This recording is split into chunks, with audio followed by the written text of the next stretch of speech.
This is a chess robot, capable of beating the best players in the world, while only needing a webcam, a laptop, and a lot of XIQ parts. This is a project I've been working on for the past 2 months to challenge myself to build my most advanced creation to date. The idea for this robot first came back in July, when I was bored out of my mind and running out of ideas for drive chains. So, one day, I found a video showcasing a smart chessboard using LEDs on the board to show which moves the computer wants to play. Being a competitive person, I challenged myself to make a better one. So now, I'll be going over the 4 steps my robot takes to beat me at chess. Starting with the first step, the robot needs to find the position of the pieces, which I need sensors for. Many other chess robots use magnets in the pieces, so when the piece is placed on a square, a magnet underneath the board will be attracted to the piece and trigger a sensor, allowing the robot to know a piece has moved onto or off a square. However, the issue with this is that it requires a sensor underneath each square. I would need to buy lots of electronics to make this design work, so I scrapped it. Idea number 2 was using a webcam position on top of the board to see where the pieces were. This wouldn't face the same issue as before, as I only need one webcam. So I found a webcam with good enough resolution, bought it for $20, and mounted it on a tripod. To detect the position, I decided to either use an object detection algorithm to find where the pieces are, or use contour detection to find the location of the edges of the pieces, which will then tell me where the pieces are located as well. I ultimately decided to use contour detection, as I wouldn't need to spend lots of time training a machine learning program to recognize what a chess piece is. To do contour detection and a lot of other things, I used the OpenCV library, which I learned from free YouTube tutorials, which I will have linked down below.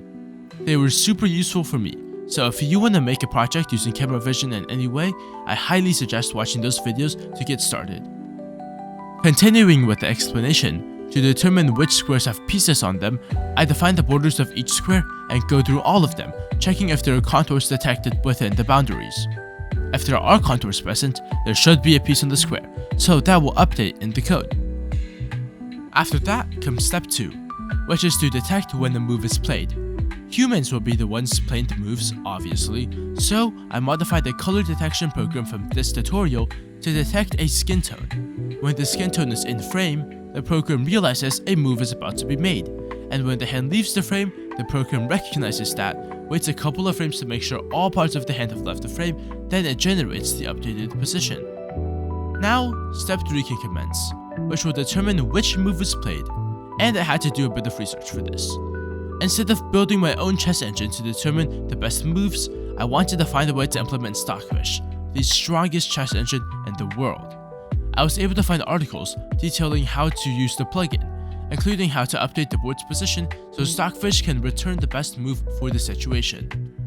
All that is needed is to give Stockfish 2 sets of coordinates: the square piece left from and the square moved to, with no need to have any special notation added for pieces, captures, checks, or anything else. Learning this, I now only need my program to detect pieces that have disappeared and pieces that have appeared from the old position to the new position. I can do this by saving the old position in an array and then generating the current position. Then I find where there are gone pieces and where there are new pieces. I get the coordinates of those locations, and I can convert them into chess coordinates and just feed them to Stockfish. However, I ran into 2 issues: castling and captures. For castling, I can just have certain conditionals, so if the program detects 2 gone pieces and 2 new pieces and realizes a castle has been played, then by checking which rook moved, it can figure out which of the 4 possible castles was played. But for captures, this gets a lot more complicated. Because one piece takes the place of another, there is no new piece coordinate. To find out where the capture happened, I can't rely on an array, but rather I need to use the video feed itself. I store a frame of the old and new positions taken from when the arrays were generated, then subtract them using the cv2.subtract function, which takes the 2 images and subtracts each pixel's color from the other and returns the image using those new colors.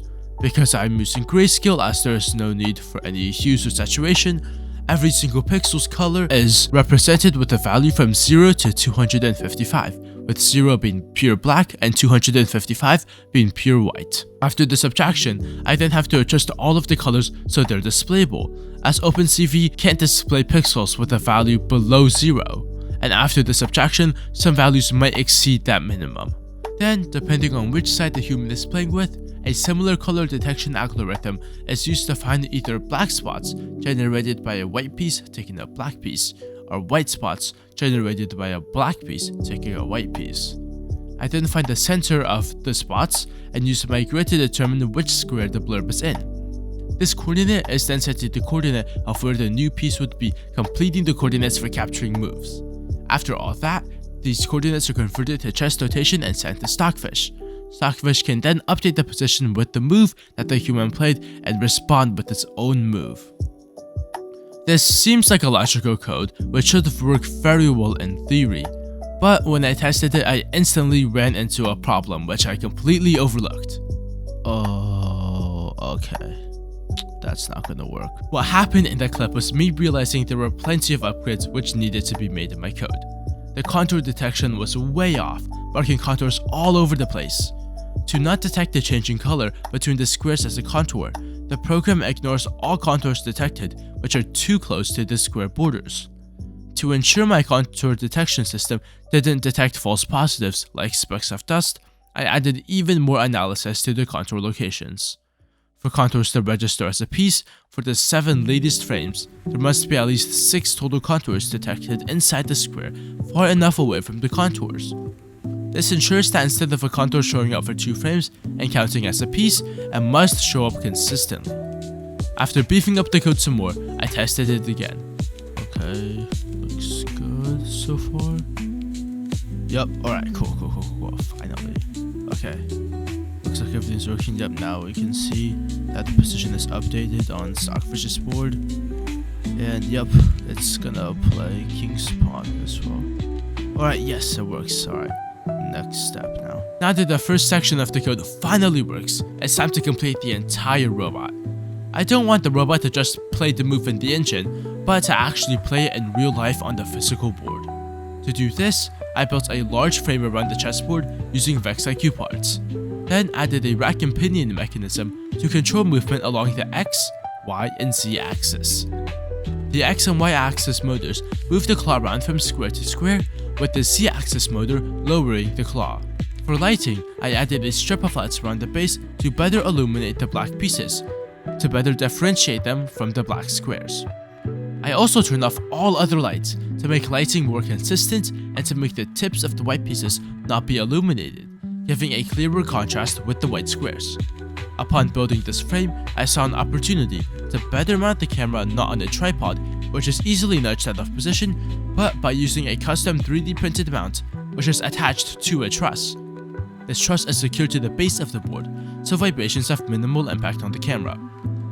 Now, I need to somehow communicate the move Stockfish once played to the VEX IQ brain, which will move the claw around. The system I thought of was to flash colors from my laptop screen as a code, which includes information like the type of move and their coordinates.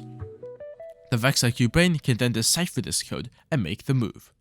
To mount the color sensor, I also printed a mount to slide onto my laptop and hold the sensor at a stable position. I went ahead and tested this full system and...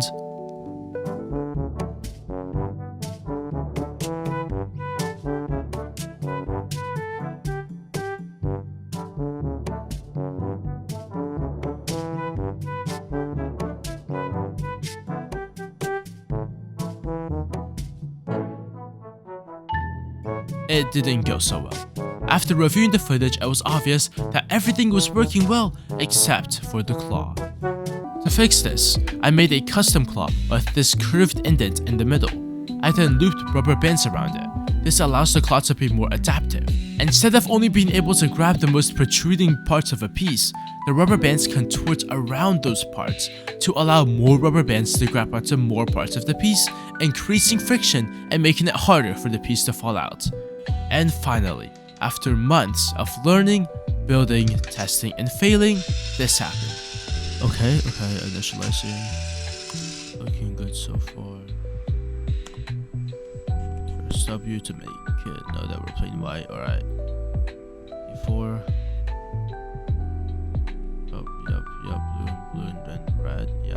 looks good. Okay.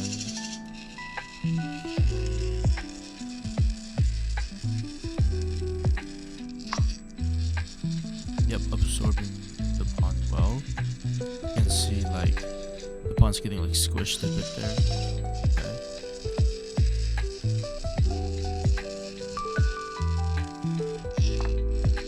Okay, yes, let's go. Okay. First part down. I'm gonna try capture after this. Let's see how that works.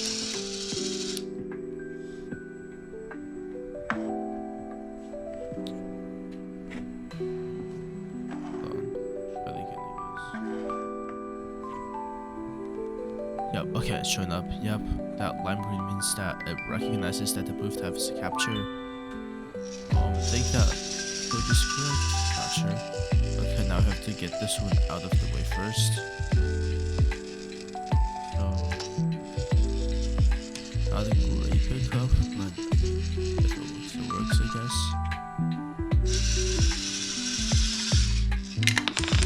Okay. Let's go, it's working.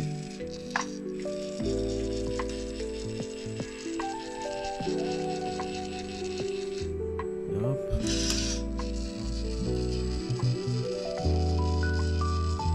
Yes, let's go. Okay, finally it works. Yes.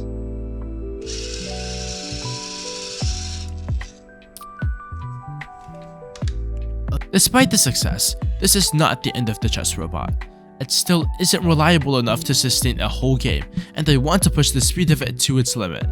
But nevertheless, this has been a great learning experience for me, and I hope that by watching this video, you have also learned something new or are inspired to attempt your own project. And if you want to see more robots like this one in the future, make sure to like and subscribe. And if you have any questions about the chess robot, go ahead and comment them, and I'll answer it as soon as I can. But that's it for this video, and thanks for watching.